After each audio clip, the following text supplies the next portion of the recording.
Welcome, everybody. We're going to call to order the headquarters Special Projects Committee at, what is it, 4:03.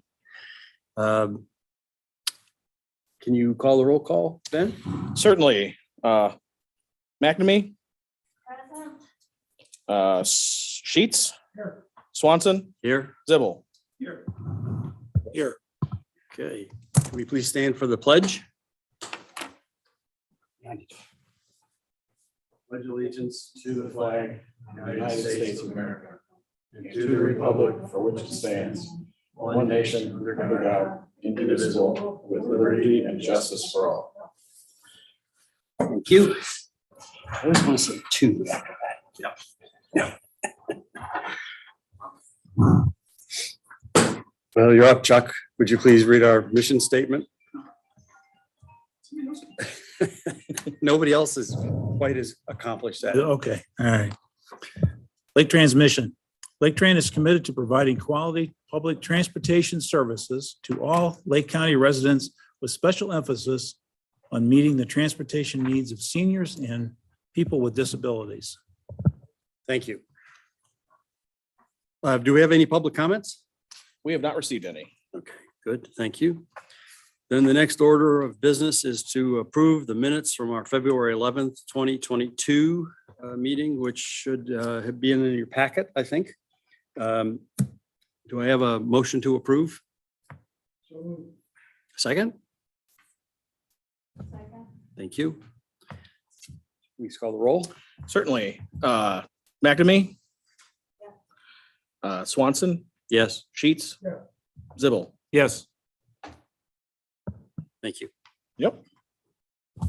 Okay, so the heart of our meeting today is really a discussion about different ways that we might consider, assuming that we go forward on some sort of a building project. There are different ways for us to approach that project in terms of management and services rendered in terms of construction, that kind of thing.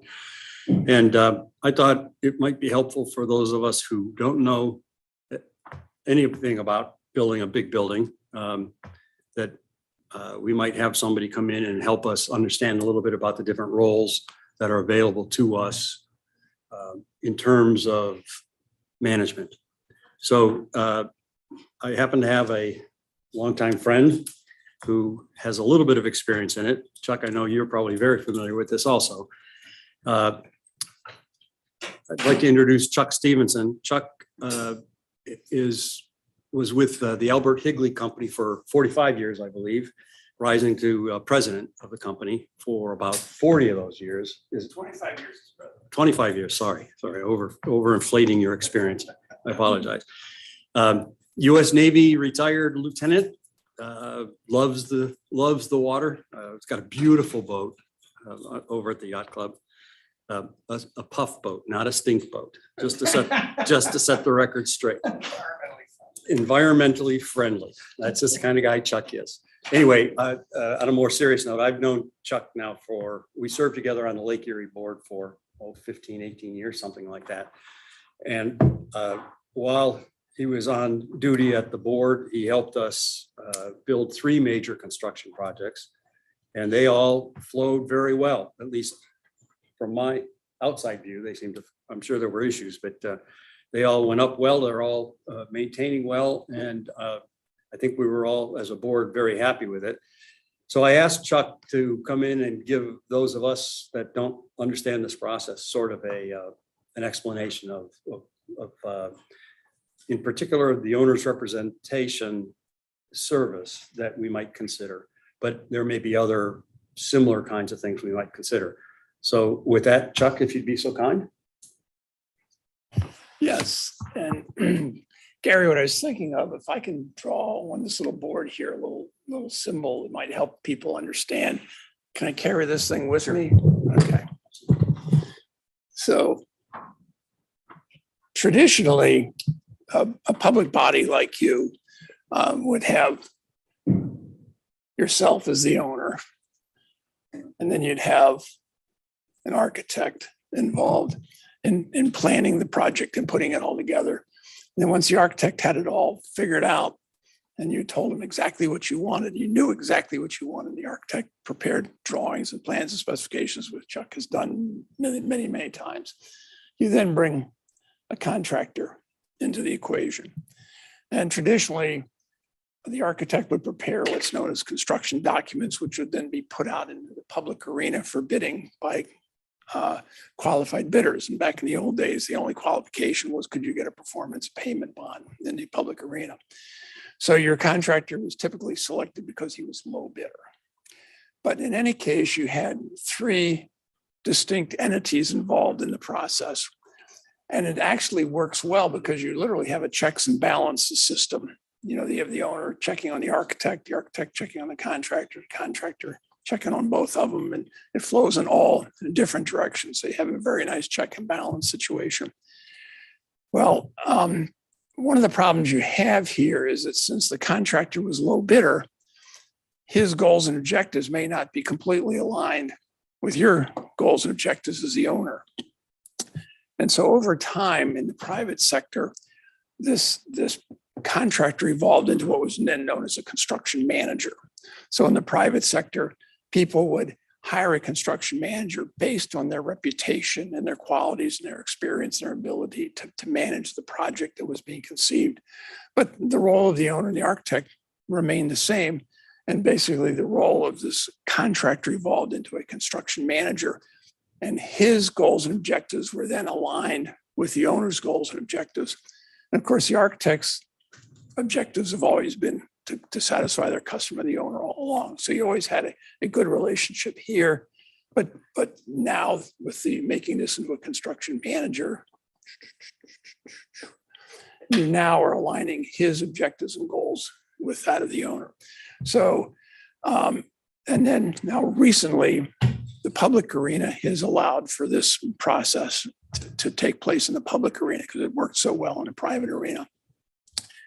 And so one of the things that you can consider is either model. You can either have the architect complete the documents, and if you know exactly what you want to do and he designs exactly what you want, lump sum bidding in the public arena is a very cost-effective way, and it's a good time-tested methodology. However, construction management has become much more popular now because you as an owner don't always know exactly what you want. And if you don't know exactly what you want, the architect can't prepare a perfect set of plans and specifications. Also, throughout the process, if you change your mind about what you want or you're unsure about what you want, if you have a construction manager versus a contractor, he's there to help you move through the process. So you have much more flexibility with what you want to do with a construction manager. So I would recommend to you that this construction manager, architect, owner process is the way I would recommend that you go. Again, you've got checks and balances going each way. The construction manager can check on the architect can check on him, the owner can check either way. And then when it comes to giving you advice, not only will you get advice from the architect, you'll get advice from your construction manager. And the construction manager viewpoint is different than an architect's viewpoint. And the skills that each entity has are different skills.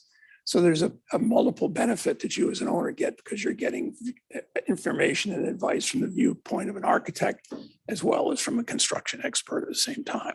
So in my mind, it's a very superior system to deal with. One of the things that's come to be now is we've added a new kind of entity. This owner's representative kind of a thing is become popular. And that relationship typically is between the owner and the owner's representative. And that can be a person who is a skilled construction person, either coming from the architectural realm or the construction management realm, or in many cases from the legal realm. Lawyers have moved into this as well. And so this person can advise you as you move forward as the owner. In some cases, the owner puts themselves behind the owner's rep and forces him into this primary role. So The level at which you want to use an owner's rep is completely dependent on your own thoughts and desires. The more you involve the owner's rep, the more it's going to cost you. The more you can do yourself, the more cost effective it is. If you have expertise within your organization, I don't think you need an owner's rep if you choose the right architect and the right construction manager. Because if you choose the right architect and the right construction manager, their goals and objectives are going to be so well aligned with yours that you don't need the outside advisor. Now, if you don't have that expertise within shop, it's wise to have an owner's rep help you hire the architect and hire the construction manager. Now, in your case, you've already hired the architect, so you don't need them for that. But when it comes to hiring the construction manager, if you don't have the expertise within your organization to do that, an owner's representative can help you through that process. Then once you've hired the construction manager, you may or may not need the owner's representative any longer. It just depends on your own thoughts and feelings. Lake County commissioners actually used this model without the owner's representative on the construction of their new building in Paynesville. And this was after I retired and was completely removed from the Higley Company. They did hire the Higley Company as their construction manager. And so that would be a good group of people for you to talk with and see what they thought about the process and how they liked it, because they use the owner, architect, construction manager process in the public arena. And actually, a friend of mine and their public records provided me with the documents that they used to request the proposals for the construction manager and the whole process. And they actually did an excellent job. And I don't know whether they did it in-house or whether they had an owner's rep with them, but looking at it, looked like they did it in-house. But considering, there should be a close relationship between, Laketran and Lake County. So I think there'd be a good place for you to cross-fertilize on all that stuff. And Jason Boyd was the head administrator there when this was all going on. And so he would be a good person for you to confer with as well. So that's just a little bit about the process. And I think right now, if I could ask for questions, if I could help clarify. Now, Chuck has been through this, I'm sure as well. And so, he should have some very valuable input to you too. I do have a question. So Chuck, if you put it makes sense to me that the more you ask of the owner's rep, obviously the fee is going to go up. Can you give us sort of a range of what the typical fees, and maybe typical is the wrong word, but what fees might be? And I'm really interested in the impact of before or after us in the sequence, on as you mentioned, on the front side or the back side, how much of a difference that would make. It would make a big difference. So a lot of it depends on the size of the job. And you talk percentages. In my mind, I'm thinking you're probably talking somewhere between 1% if he just does the front end work, and maybe 2 to 3% if he does the whole project. But you're going to find that there's all different levels of involvement. Every owner's representative gets involved differently. And so it could be a wide range. But when you built this building and did all these additions and everything, were there people on your staff that are still here that have been through that experience?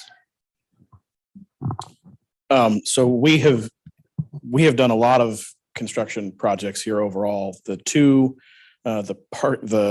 transit center at Lakeland that we built last year and the park and ride we built last year used a traditional design bid build method. And we had a quasi owner's rep that lived between us and the contractor.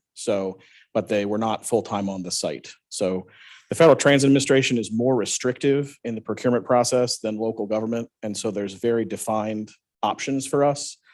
And we have done design bid build here probably 10-ish times. And that's been our primary mode for a long time. We had CT Consultants was the architect and they were kind of a quasi owner's rep on both of the transit center projects. Otherwise, we do the owner's reps responsibilities in-house. Both myself and our director of maintenance have a lot of construction experience. That's good. The one problem that I see when your owner's rep is also the design firm, you're losing a checks and balance side. And you also, quite frankly, owners reps that come out of the construction side, construction management side are much more knowledgeable. And my experience is people from the design side tend to be more paper oriented, and people out of construction are more nuts and bolts oriented. Yeah, we had one conflict with CT between their plans and their person functioning as an owner's rep, where we met in my office and resolved it. But there was definitely a little bit of a conflict between themselves, which was not great. So I would agree with you that another party is probably better.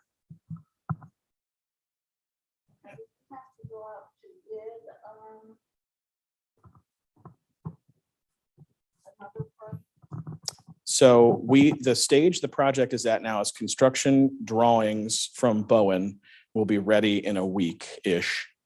And so if we wanted to hire an owner's representative, yes, we would need to go through a procurement process, which is for us is falls under the Brooks Act rules, which means you hire a person based on qualifications only and you can't talk price until the end. But yes, we would have to, it would probably take, I know we were going to talk schedule today, so I do have a schedule of that. The dates don't have to stay the same, but the increments between dates are important. I'll bring that up real quick. There.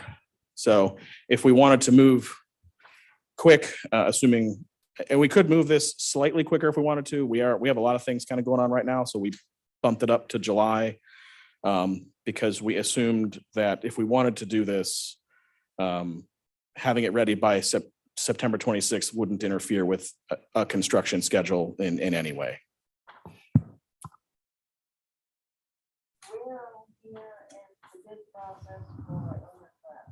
That is the third page.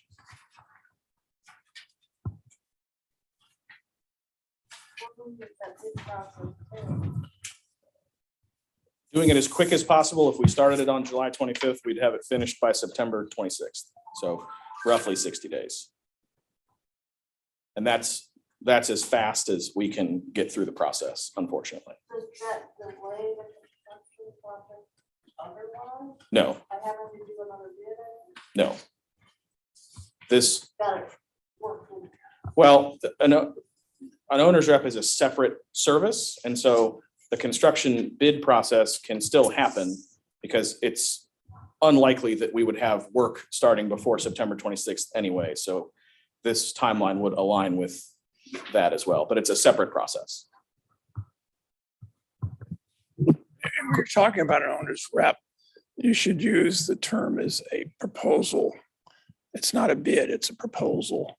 And like you said, it's evaluated on many, many levels, and money is not necessarily one of those levels. Yeah, so the federal transit requires us to use what's called a request for qualifications, which is a process where we say, this is the work we want done. The firm submits why they are the qualified and best firm.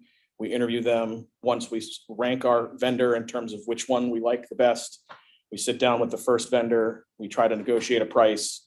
If the price is not something that the two of us can agree to, we move on to the next vendor, and you kind of go down the list until you can find someone that aligns with your price point. And that is the only way. It's very rigid from the Federal Transit Administration perspective as to how we can accomplish that. That is essentially the only way that we can do it. Would we expect that whoever, whether it's a construction manager or an owner's rep or whatever title we decide, that this would be a on-site daily kind of a job for us? Well, typically an owner's rep would not be on site and would not be daily. Theoretically, an owner's rep would be able to accomplish the assistance that you need, and I'll call the front end prior to hiring the construction manager in something. Having a hard time hearing you, Chuck. closer to the mic. Okay, can you hear me now? Better. Yeah. Okay. A construction, excuse me, an owner's representative, what I would say in the first phase, which is that between today and the day that you hire a construction manager, should be able to do it in less than 20 hours a week. Once you have your construction manager on board, I'm thinking you're probably looking more at 8 hours a week is the kind of time requirements that you're going to have. But again, every owner's representative is going to be different. You know, everybody does it differently. And everybody has different levels of service and whatever. So, but that would be, I would think, a reasonable expectation. Okay. And we would expect that level of differing services would be reflected in different levels of remuneration. Yes. Okay. Yep. And what the problem you're going to have is when you go to hire an owner's representative, you're going to be like going into the grocery store in the fruit department, because you're going to have apples, bananas, peaches, and pears. And they're all different and they all cost different. And so you'll select which fruit you want, which fruit you like the best, and that's what you'll pick. Gary, Now- it would be best to know how many hours a week you wanted to have somebody on site before you put the RFP even out. So I think that's where Chuck was going with the different vegetables and fruits. From that standpoint, you should have a good handle on that. There's been a lot of projects that I've been involved with too that have had full-time representation, and that means 40 hours a week on the site. And there's a lot of things that they can be doing, but again, the construction schedule will kind of dictate a little bit as to how often a person would have to really be there. If they're pouring concrete for a week, then he's got to be there a whole week. If he's doing electrical today and nothing tomorrow, then he doesn't have to be here tomorrow. You know, so that just kind of one of those things that you got to work with the construction contract schedule also to know how much you're going to do on that. But that one you don't know. If you can hire somebody on an hourly rate basis for the representation, that's pretty good. Yeah. And the representation also does a pretty good job of interpreting the plans for the contractor from the architect. That's part of his role, is to say, okay, this is what the plans look like. Contractor's not 100% sure on it. This is how I interpret it. Double check with the architect. Yes, this is the way to go with it. You know, also, the quality of your construction manager makes a huge difference on the owner's rep. Yeah. If you've got a good construction manager, the amount of work the owner's rep has to do is reduced significantly. If you've got a bad construction manager, the amount of work he does goes up. And if you do the traditional, architect contractor owner, then the owner's representative is going to have a substantial amount of work. Or if you go with a construction manager, the owner's rep would have a very limited amount of work. Chuck, do you think that cost-wise it works out to be equivalent? My experience is if you hire the right construction manager, that's the most cost-effective thing you can do, because the construction manager is going to have a following of very high-quality, cost-competitive subcontractors who are going to then bid on the job, and you're going to get 3 to 6 bids on every element within the job. So you have a very competitive price as a result of that. And so that's where the real savings come from. That's where you save hundreds of thousands and millions of dollars, is through the construction manager bringing the right subcontractors and the right competition to bear on each one of the individual elements. So when I haven't seen your plans, but I'm just based on the numbers I've heard, I'm suspecting that you would have somewhere around 20 to 30 subcontracts and material purchase orders that a construction manager would enter into. And a construction manager who's really, really good at this is going to save you 10, 15, 20% on those items as compared to somebody who's poor at that. So the real savings come from negotiating the subcontracts and bidding the subcontracts, which the construction manager can do. And if he's doing all that well, the owner's rep just has to sit back and watch the process. If he's doing it poorly, then the owner's rep needs to inject himself into the process. But to me, where I see an owner's rep being of the greatest service to you is in helping you do the process that you have to go through to hire the construction manager. Because everything that Ben's been talking about, when you go to hire the construction manager, you're going to have a pile of paper this thick that you're going to have to produce for them to put in their proposals and for you to evaluate and all that stuff. It's a very paper oriented kind of a thing. It's a very detailed process that has to be followed. So to me, that's where I see the owner's rep being the most benefit to you is going through there. Any other thoughts? Oops, sorry. Any other thoughts or questions, comments, ideas? One of the things I would just bring up is there are very strict federal rules for how these things are procured. And the process that we have done repeatedly is design, bid, build. And that's the process we selected for this in 2019. So that process is close to a week away from starting the hiring of a contractor. We can certainly pursue the construction management route. We would need to restart the procurement process and essentially probably spend quite a bit more money and at least 6 months to do that, because the Federal Transit Administration they view construction management and design, bid, build as two distinct paths that start from the beginning. So we would have to fundamentally start the design process over. I'm not sure I understand what you said. We'd have to go back and redo all of the plans? Yes. It's not that the plans are the problem, it's that the process that we are prescribed to use, construction manager, and they actually make us use construction manager at risk, is a separate procurement avenue than the one we have been working on for a couple of years. And so we can do it. I don't know exactly, the delay would be probably a minimum of 6 months. I know we looked into it, Andre. It could be a little longer. Because that's just the feds have rules for the Federal Transit Administration's rules for construction are, you have choice A, B, C, which is design, bid, build, construction manager at risk, public-private partnership. And so. At the outset, if I may interrupt you, I'm sorry to get lost, is that you chose the path we're on is the very step. That's the point at which you have to do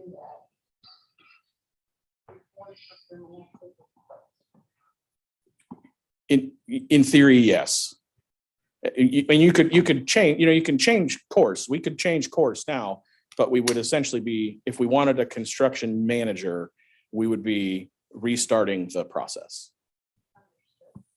Okay, so then to Chuck's last point about this pile of papers that have to be signed in his model as a construction manager, who does that now in our design build process? Where would we be at that point? So in our process, Bowen produces the specifications, which is what we've been working on for the last 18 months with them. So when Chuck was talking about knowing exactly what you want, that's the process that me and our staff have been working with Bowen for the 18-month period on.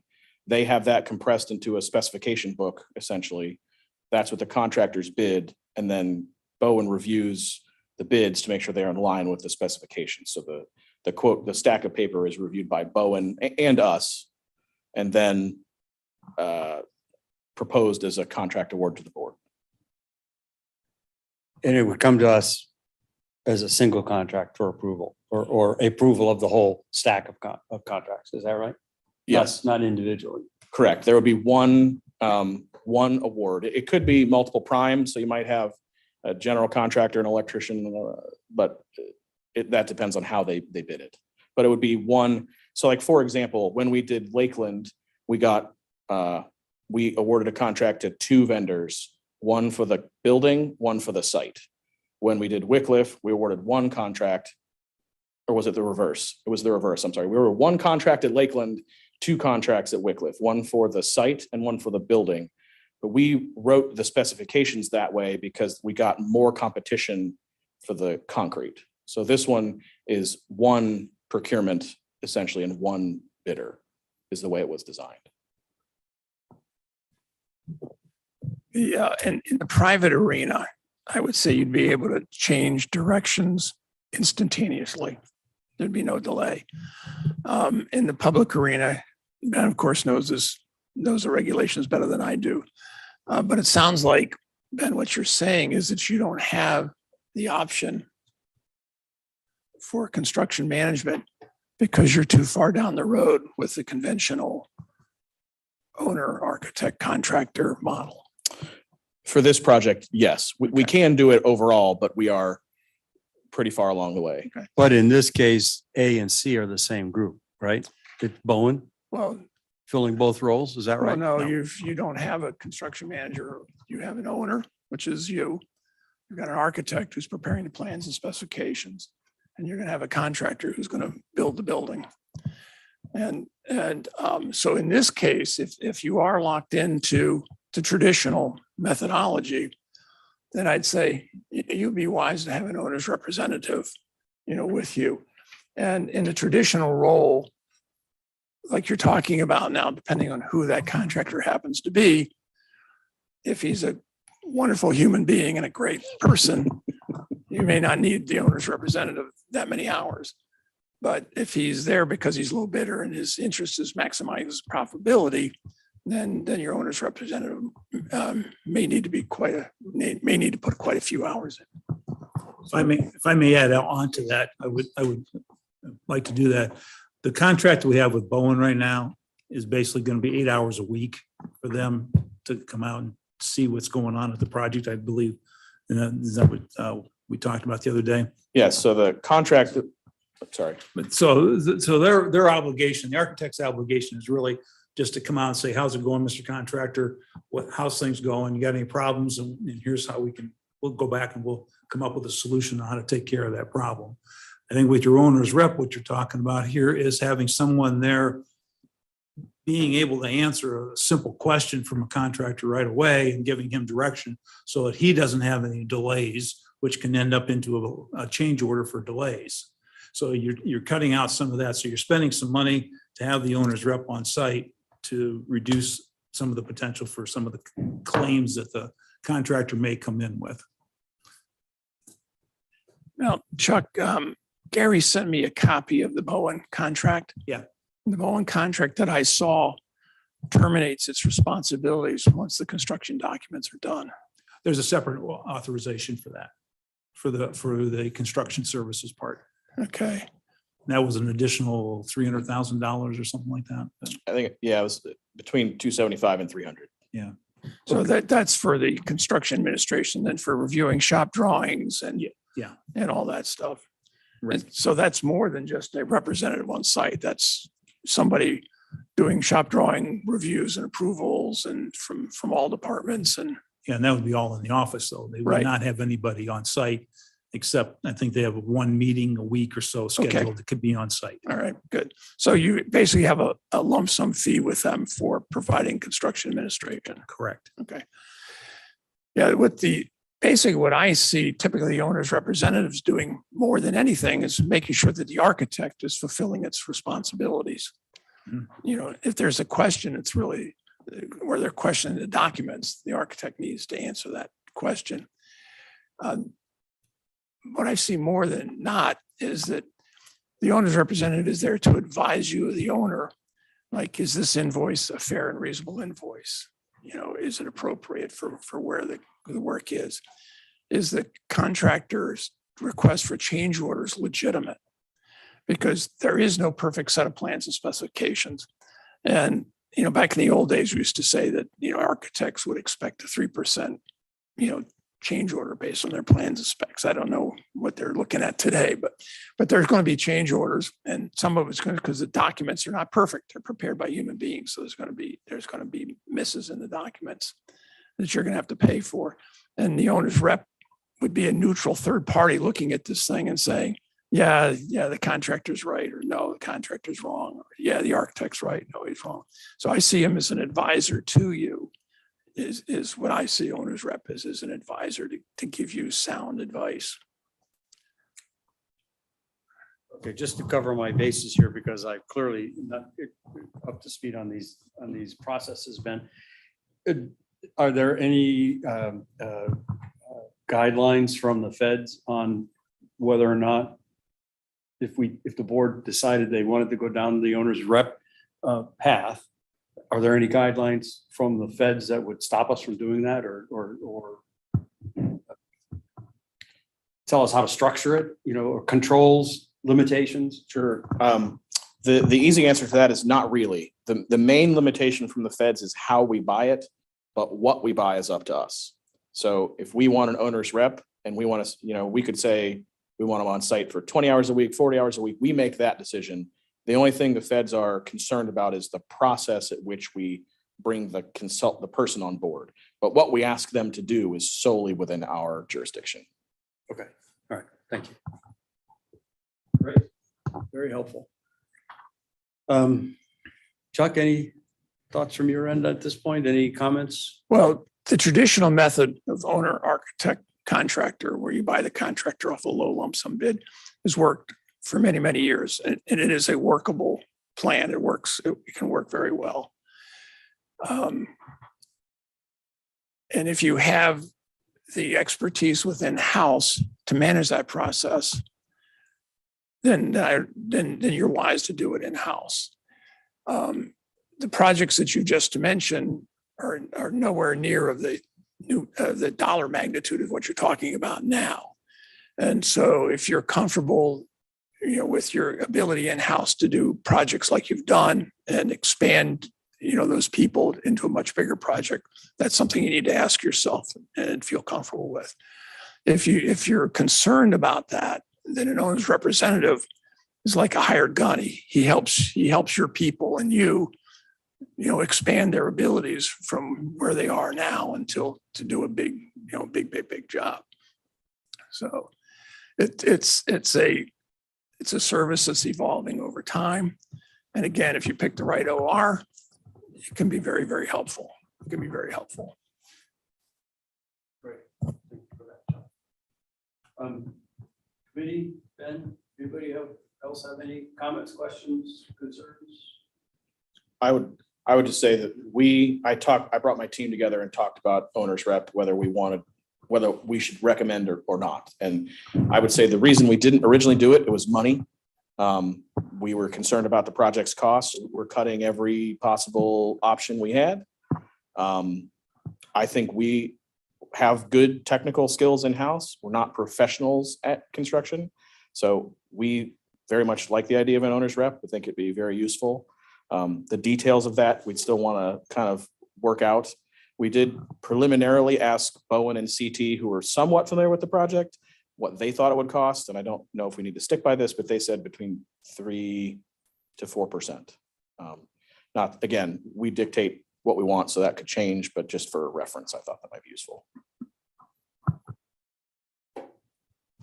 Okay, that is helpful. Thank you.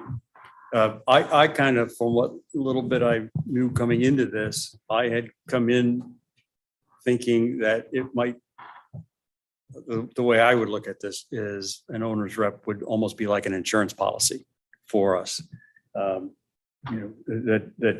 asking you guys to continue to do the day-to-day business of Laketran, which is your first priority, but then also undergo what has the potential of being a pretty significant project, is asking a lot.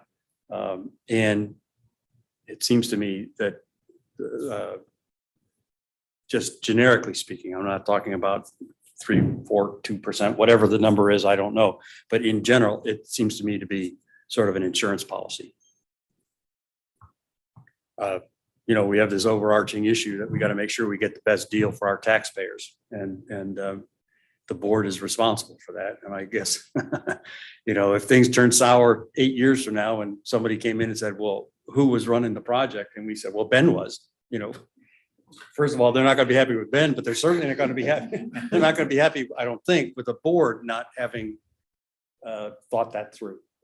So in general, I tend to move towards favoring it, but to Chuck's point, how much of it we need, I think, is clearly something we need to discuss. Now, based on what Ben has said about his opinion of your internal capabilities, I would say rather than use the term owner's representative, which is the industry term now, I like the term owner's advisor. What you really need is an advisor because you have a certain amount of skill built up within your organization. And so someone to advise you and advise the people within your organization, I think might be the most economical way to go. And again, it should, on an advisory basis, it should be much less than 3%. It should be much, much less. Okay. Gary? Yes, Chuck. I'd like to just add one thing to the chart there, just so everybody understands the contractual obligations. Can I come up? I know Chuck did a real nice job of explaining it and telling you guys, but I want to make sure we reference that too. When we write contracts and we have contracts, this is, I'm sorry. Yeah, the contract between the owner and the contractor, this is where we have the contractual obligation here, and this is where the money flows. There's also a contract obligation here, and this is where the money flows. There is no contractual obligation between the contractor and the architect in this case. And what we're talking about with the owner's rep or the owner's advisor or whatever, again, that's a person that's over here. His functionality is more in here, but he has no contract obligations with the contractor. His obligation is with the owners. Okay. So I just wanted to make sure that was clear for everybody. Thank you. I appreciate that. Okay. Any other comments, thoughts? Chuck, thank you very much. Really appreciate your time and very helpful for me anyway. I hope we all got something out of it. You are welcome, I guess, to stay for the balance if you'd like. It's a public meeting, or I can meet you later and buy you a martini. I'll take you up on a martini another day. Oh, no, I think I'd like a martini. All right, well, Yeah. let's go. But like you all, I'm a resident of Lake County, so anything I can do to be helpful, I'm glad to be helpful. Well, thank you, Chuck. Really appreciate it. Thank you very much, Chuck. Guys. Thanks.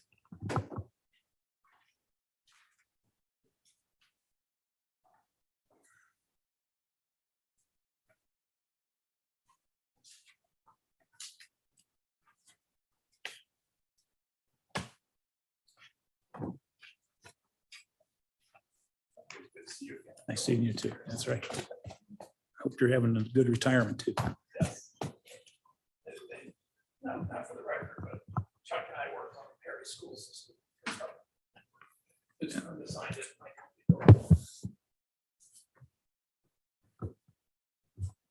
Thank you. Sir.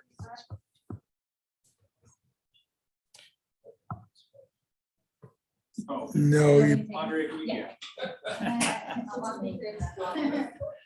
Another skill added to your You can go- resume, tour guide. where do you park? You gotta go out the employee entrance. You can go right through here. Yeah, could have. Okay, well, let's move on then. I personally found that very helpful. Maybe I can be a little bit more conversant in our discussions, Chuck. Anyway, moving on to the next, we were going to talk a little bit about the review and discussion regarding the construction estimate, if it's available, and projected timelines. So Ben, do you handle that, please? I got the estimate very quickly very shortly before the meeting. So I haven't had a chance I had some stuff prepared. I also have the estimate prepared. I did want to do a quick overview of the funding that is available. So I think some of this actually dates back to before you joined the board, Gary. The top two items on this list are grants that were put in motion also a long time ago that were dedicated to the building. So on top of the kind of the big grant that we all have talked about a lot, there was some grant money allocated previously. So the total amount of money available for construction is a little bit more than just the latest grant. The top three are locked in for HQ. They're specific, they're kind of done deals. The second line where it says optional HQ revenue, those are grants that are in progress that we still have the ability to kind of change directions on if we wanted to. So the bottom line is those two bottom numbers, 20,117,168. That is dedicated, that's the total amount of grants with local match together. So that is essentially available for construction. The bottom line where it says 825, that was a rough estimate for owner's rep with an additional allowance. Obviously, once we go through a process and it sounds like maybe do something a little smaller in scale, it might be cheaper. That number could then be added to that 20 million number if we wanted to, or left out potentially. So that 825 could move up, I guess, is the bottom line of what I'm trying to say. So that's how much money we have available with grants for construction. So just want to kind of do a reminder for everyone. Anybody have any questions on that so far? Okay, so this is the estimate. There's a lot of numbers on this page. The estimate and the contract are broken out into three pieces. So bidders will be giving us three prices. One for the office and maintenance area, one for the bus storage area, and one for the front driveway. So on the far right, those three numbers are totaled with theoretical, and this is all, you know, I'm not saying any of this is going to happen. I just wanted to put it all out there for everyone to look at. The office part is 14,167,000. Bus storage is 7.3. Front drive 360,000. Front drive, realistically, I would advocate we don't do as part of this project for a bunch of reasons. I think Ben, help me with what the front drive is. it's just to replace the concrete out front that's in Just Portland. replacing what's there. Yes. That was separated back in, I want to say late 2019, early 20 at the board's request. And I agree with it because it can be done separately for a lower cost without a general contractor involved. We've done lots of concrete replacement. I don't see a reason to lump it into this contract where you're paying a general contractor a percentage to get that work done. But we did include it as an option just in case we got like a really good deal. So the total estimate that we received today is 21,870,314. That is pre-contingency. So this is just the cost that Bowen estimates we will get in a bidding process. We always have to add a contingency because there's always going to be slight changes that we have to be prepared for. The contingency in this case is 7.5%. That number is flexible. So I use 7.5% as a guess. I'm sure we could increase it, we could decrease it. There is no hard rule about what that number needs to be. We've used 5% in the past. We've used 10% in the past. It varies based on opinion, essentially. So if you add that and you were to do everything, the total with a contingency would be 23,510,314. It's 7.5, roughly. I rounded it a little bit. And so I thought I would also break that down in grant revenue. So that's why you see the top line is funded 80-20, which is the traditional federal grant breakdown. Bus storage, if we move forward with it, would have to be funded at a lower percentage because we don't have as much grant money today. There's always the possibility that we can get more. I would say there's probably a strong possibility if we decided to do it. The front drive would be all local if we did it now. If we wait, I'm sure we can find grant money to do it later. So I've had a lot of thoughts, to be very honest, all over the board. The reason that bus storage is in here as a separate number is so we have the option to cut it if we want to. That was a deliberate choice when we designed the bid documents, so that if we said we're not willing to spend the money, we have a thing to cut. Cutting the office and maintenance part is impractical.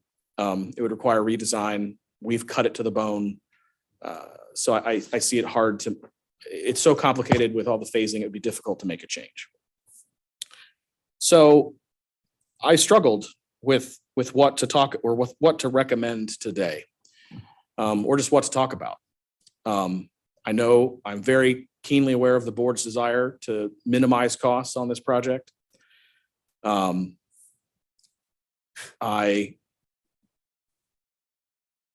am, quite frankly, that number's higher than I was hoping for. And so I struggle. I struggle with, do we, and again, I would also say, before I say this, this is an estimate. This has to go through a bid process with contractors. So this number is not even the number we will pay. This number will be different than what we pay. When an architect creates this number, they want it to be high. And they want it to be high because if they are wrong and bids come in too high, they have to redo the process essentially at their expense. And so it behooves them to estimate high, because our contract is a lump sum. So if they get it wrong and it goes through the bid process and the number can't be awarded because it's too high, they have to redo the process and it costs them money. What does that too high mean? Is it some percentage above this number? Or- Yes, 10%. And contingency, you only spend that if there's a contingency. Correct. I mean, that's not a hard dollar. No, the way we prefer to do it, the way I prefer to do it is to not put it in the contract for the contractor to know about. A lot of times people make the argument that if you write your contract with the contractor and you say, I'm going to spend $20 million, but I have a $1 million contingency, that contractor is going to find a way to spend that whole million. So what we do is typically we get authority from the board to enter a contract for the bid amount. And then we have the board approve the contingency that we as staff maintain separately and dole out as necessary. So quite frankly, my gut reaction is cut bus storage. I saw the number and I was like, to heck with this. It's too much. I spent some time thinking Ben, about it. Hold on a second. Sure. I thought that was one of the main reasons we were doing this upgrade is for bus storage. It Why is. would you want to cut bus storage? Well, I don't want to cut it. Well, But- then it doesn't make any sense then, Ben. Well, my point is there's not, unless I redesign the office and maintenance part, there's not a way to bring that cost down. The office and maintenance part is a very complicated phasing process we spent a lot of time and effort with Bowen phasing it properly and making sure we were getting that part done right. We spent the same amount of time on bus storage, but there are, I think, 9 phases. I can't remember the exact number in the moving of people around this building and making sure that the spaces are addressed properly. So it is very complicated to try and address that, especially because it is also a renovation. So there's not a practical way to reduce that. So, I mean, my favorite answer would be just go forward with it. But my concern is the dollar amount. But where I was going is, as I looked at this, and as I looked at the grant dollars, and as I looked at the total project and the amount of cash we have and the grants we got for COVID that weren't planned for, we have $45.5 million in cash in the bank today. My concern is that if we do this in the future, it's only going to get more expensive. And yes, we are spending a little bit higher percentage local match on the bus storage than I think is desirable. But I think that we're not going to get it cheaper in the future. And so I think in this case, even though it pains me, I would say we probably should just bid it like this and see what happens. And if it comes back too high, we make another choice. Well, if we went out for a bid, if we weren't happy with the bids that came back, could we at that point say we're going to drop the bus program? Or, I mean, you're not committed to go forward on any of it until you Correct. sign the contract, correct? Yes, and that is precisely why we separated the bus part. It's technically an alternate. It's an add alternate in the documents. And so it lets us add it if we want to spend it then, or be like, never mind, too much money. That's exactly why it's separate. So we're not locked in, correct? Okay, thoughts? Yeah, Ben, why is the bus storage at 40% local share? It was simply because because in my mind, the office and maintenance part is the part that happens for sure. Bus storage is the one that doesn't or does happen. So it's not set in stone. It's a percentage I picked. But the grant, the large grant that we got was for $18.3 million, well, 14 something, but it works out to be a project cost of 18.3. Yes. So if you only do the building administrative part, you're not spending the full amount of the grant, That's for one correct. thing. And to then not build the bus garage, the bus storage for 20 cents on the dollar, I'm wondering what sense that makes also. I mean, I would love to buy a house for 20 cents on the dollar. You know, so that's Even kind of the way I keep thinking about this, is that we need to have at least an $18.3 million project to make that grant the most advantageous for us and for the taxpayers here in Lake County. Help me, where's the 18.3 come from? Well, the 18.3 comes from the grant. That on this Right line item, there. it says Okay, 5339B. Oh, yeah, okay, thank you. yeah, Thank you. yeah. The grant was 14.6 million, but then you got to throw in your 20% local share, it puts it up to 18.3, 18.4. Gotcha. Okay. Okay, so that in my mind was always kind of a threshold number that we had to kind of meet to. Well, and there's why I included this slide is there's actually other numbers. So the number in grant revenue is really 20.1 million Okay, because of the other grants that were previously acquired. And the grant, the 14.7 grant is an all or nothing, if I remember right. Is that correct? Essentially, yes. They're looking for us to complete the scope. The scope we requested does have vehicle storage in it. And would that be true of the other grants as well then? The other grants are a little more vague, if I recall. Andrea, The 5307 and 5339A are formula money. And They're what? I'm sorry, louder. louder. So the 900,000 and the $202,000 are formula money. So it is not as strict. So we could spend it in any proportion. So then back to your point, Chuck, if I understand what you're saying, we could peel back to 14.7 million. No. no. Because 20% of that money that we had from the federal government, so you got 14 million from the feds, but that's supposedly 80% of whatever project you spend. Gotcha. So you have to add another 20% on that, which gets us up to the 18.352. Gotcha. Okay. Okay, so in my mind, that kind of was the baseline for whatever project we went out for. So you're looking at the difference between 18,352,476 and that total amount of 21 something. No, what, That really becomes Laketran's cost. To include the bus storage. So let's think about this number of 20.1 as the total funding available today for construction. And let's assume we spend 825 on an owner's rep.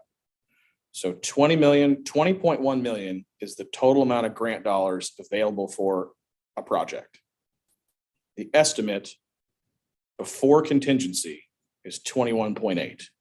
So there is a difference of roughly, $1.7, $1.8 million. So we would be looking at spending roughly $1.7 million of local funds above and beyond what's mandatory for the grant And if to Bowen- accomplish this. And if Bowen has done their math correctly, the 21 million should be 10% high over what they would expect as the bid coming in. Yes.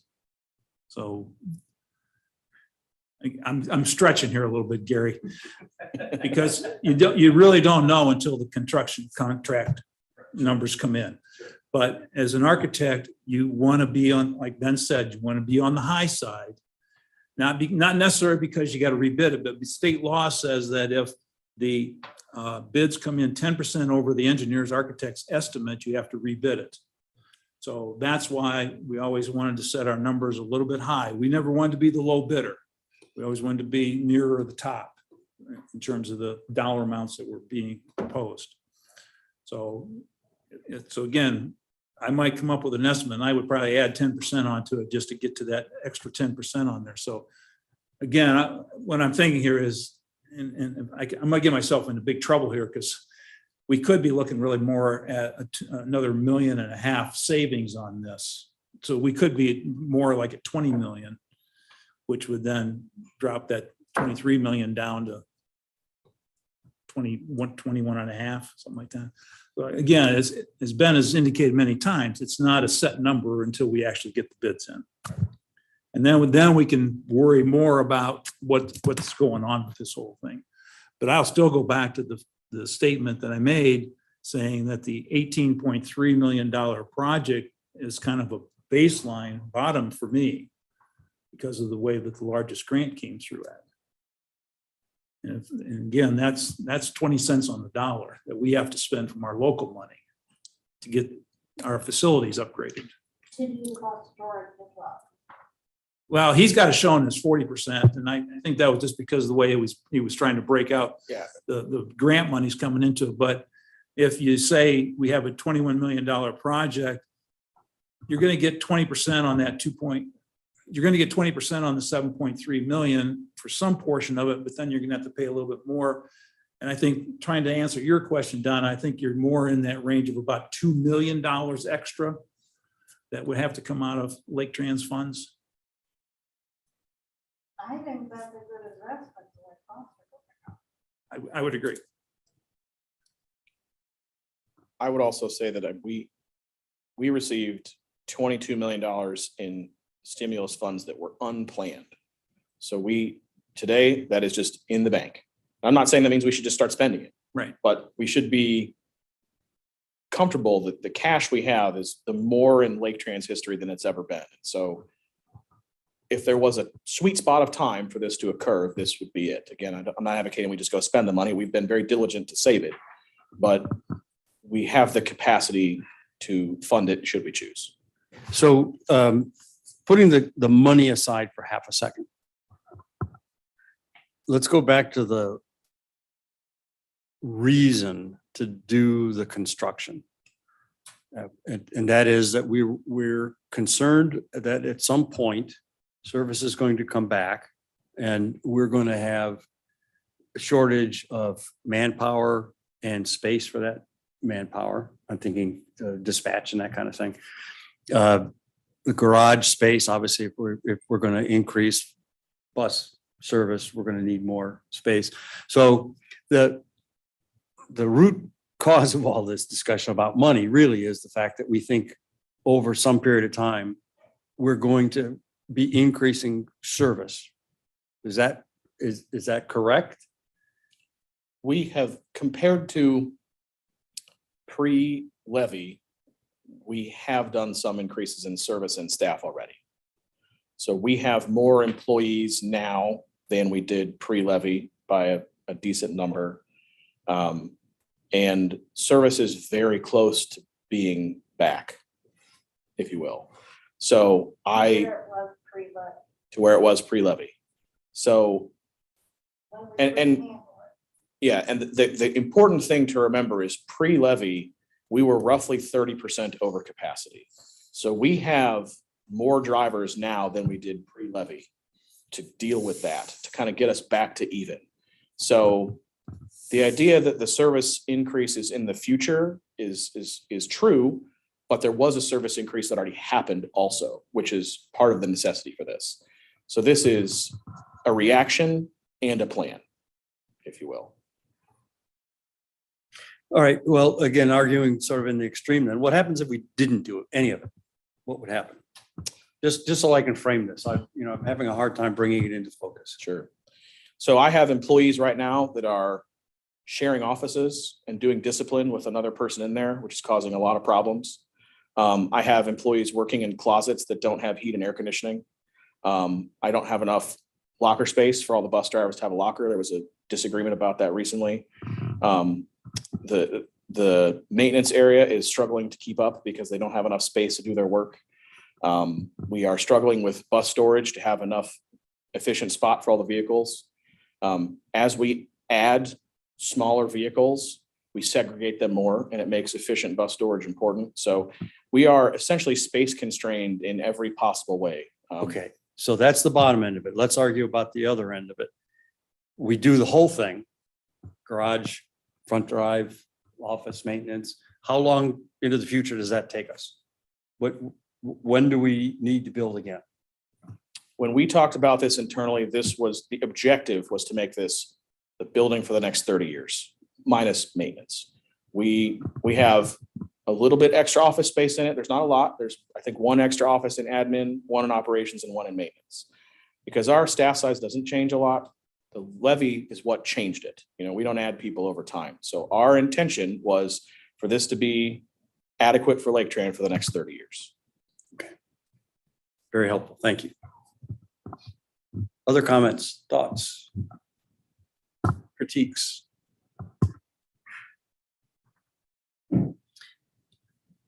Well, okay. So what do you want me to tell the board on Monday? What's my report going to look like? That was gonna be my question to you, Gary, as to what you thought you were gonna report. A tap dance, I guess. Well, I think, me, I thought we came to a decent interpretation here that an owner's rep or an owner's assistant might be of value to pursue. So that would be one direction that we would want to give Ben, maybe to go down that road and get that person on board. And I'm a little surprised too by the number, but again, as we talked here about, I think we really can't fully decide that until the end. So I would say we would at least want to go through the bidding process at this point and say, here's where the bids are and see where the pricing falls out. It could go the other way too, Gary. It could be that the prices will come in at 22,500 or 22,000 or 22 million or 23 million, you know, something like that. Right. Then we're going to be getting there going scratching our head trying to say, well, now what do we do? Right. You know? Good points. I appreciate that. Thank you, Chuck. Yeah. But again, I'll go back to that point. The grant was for the 14.7 and makes it for an 18.3 or $4 million project. We ought to be, at least I have a project that expensive. Yeah, that makes sense. Lane, any thoughts you want to share? No, Okay. Donna? I think we go for it. Higher amount. Higher building design. See what comes in. Hope we can do it. But the money's there now. Okay. We're never gonna get a bus storage garage. Okay. So what is your takeaway now? Well, my takeaway is much the same, I think, as yours. And that is until we get the data, we really can't make a final decision. So we need to get the data. Okay. I think this discussion, thank you for sharing these with us today, because I know it was sort of sooner than what you wanted to, but I think the timeline issues and the dollar issues, along with what Chuck told us today, makes me comfortable enough to sort of take the peek, you know, flip the kimono and see what's inside kind of thing. Until we know what the real numbers are, we can't really make a final decision. I agree with that 100%. And so I think we ought to go through that process. I think we're in the Yes. ballpark here. I think we're in the ballpark with the numbers. we need solid numbers. And I think we need an owner's rep. And I'm changing my mind. Could you tell? I could. Wait, let me hang on to my seat. Well, thank you for that. No, I'm, I don't understand the 60 and 40%, Ben. Makes no sense to me. But I did that. So that does not need to be that way. I was just trying to make it for illustrative purposes. That can be allocated any different way. So don't put too much focus on. The total numbers end up being the same, right? It's Yes. just how they get slivered up. Yeah, maybe the good way to look at it is where it says total, the 15.7, that's the total federal grant dollars. And the 6 million, if we move forward with this scenario, is the total local for the construction estimate. If you add the contingency, it goes down to that next line where it's 7.7. So yeah, those are flexible. Okay, well, you've got my report then. I mean, that's basically, if I can remember by Monday, that's basically what I'm going to say. Great. I think we're all pretty much in agreement. We may have different levels of enthusiasm for it, exactly, but that's to be expected. But I think we all want to see what the numbers are going to be. And my sense is, based on what we've talked here, we're all comfortable with some role, whatever we want to call it, and however in depth we decide, some role that helps us feel a little bit more comfortable managing the project, assuming we go forward. Yeah. Well, the thing we didn't talk about too is, do we want to talk about the responsible contractor thing that we know about? I don't know enough to really talk about that, but if you wanted to give a quick synopsis of it, we could do that. Well, I think we have to have somebody else come in to knows about that better than we do Right. and explain it to the board or explain it to this committee.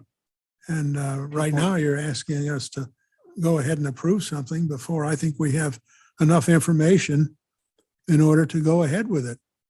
I'm a little concerned about that. $11 million for office and maintenance. I don't know. And I still want to know what this originally cost, and nobody seems to really care. I think it's important. What number are you looking for? The thing I've asked you for 1,000 times, what was the original cost of the building? Oh. The whole plan, when it was done in 92?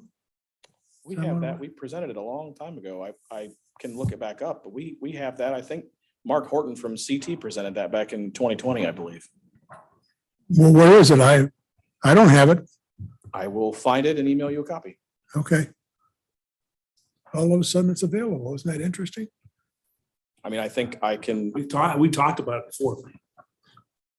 I just can't remember if it was 4 or 9. That's the only. 9, I believe. The original building before the second bus storage was added, I believe was 9. And the second garage piece, I believe was 4.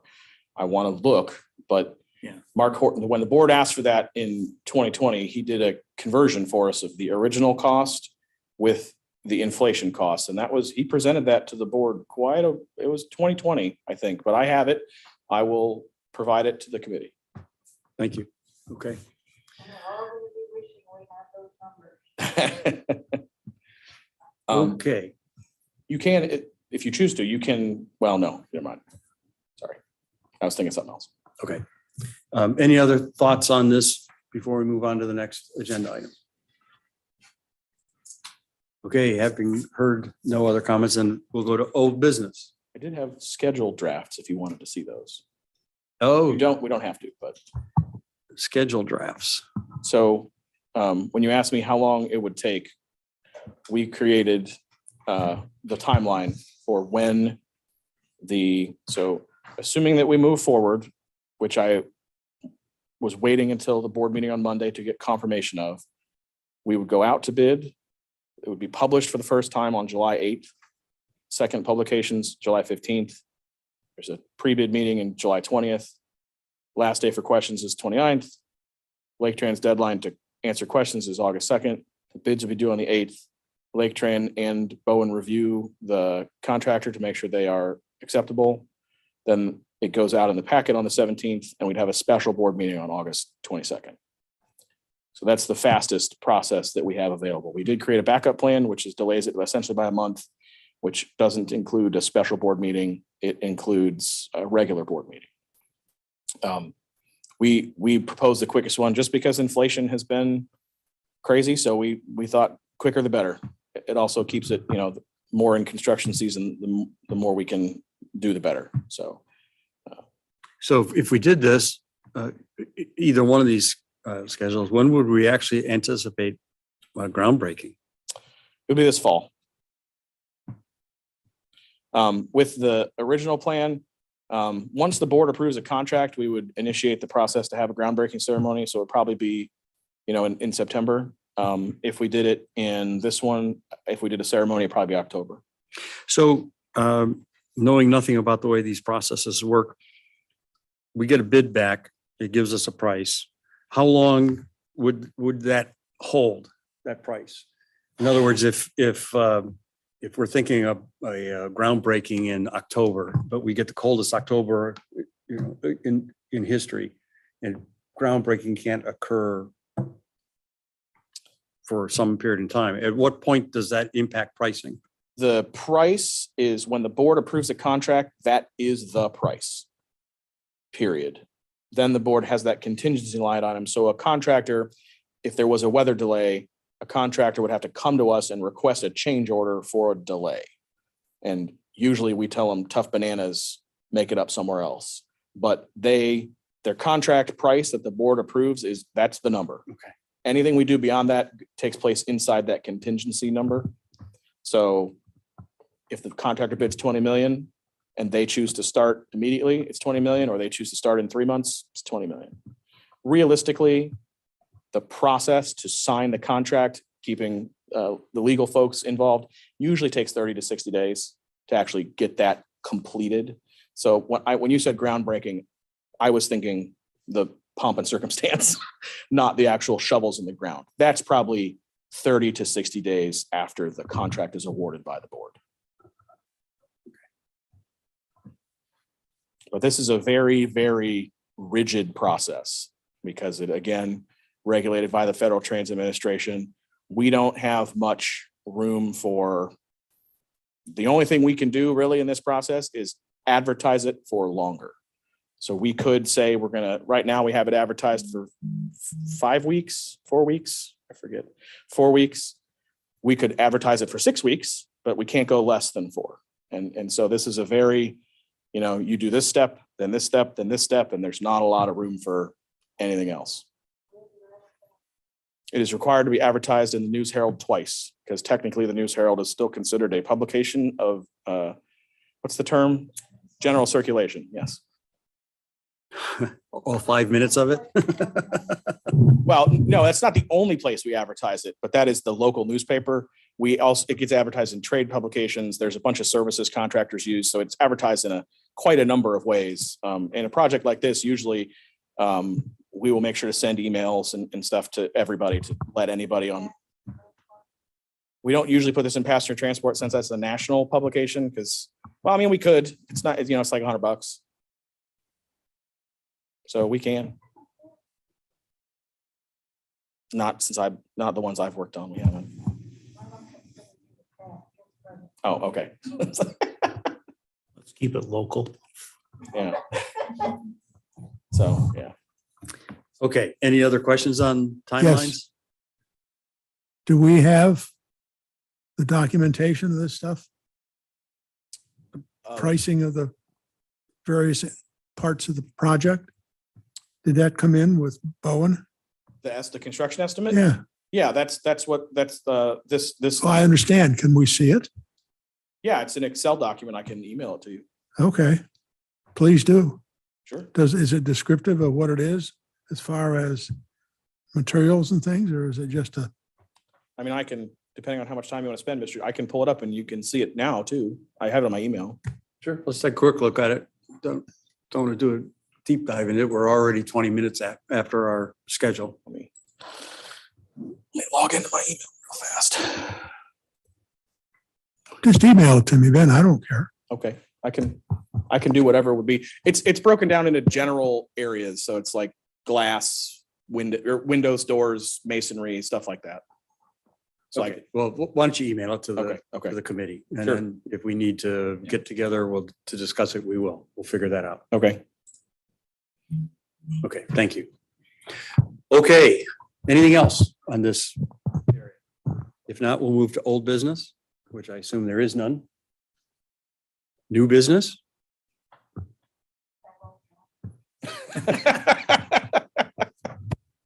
I guess then we're at adjournment. Need a motion for that? May I have a motion to adjourn? We have a second. Okay. I guess we stand adjourned. Thank you very much. Thank you, Gary. Our legal. Yes. Is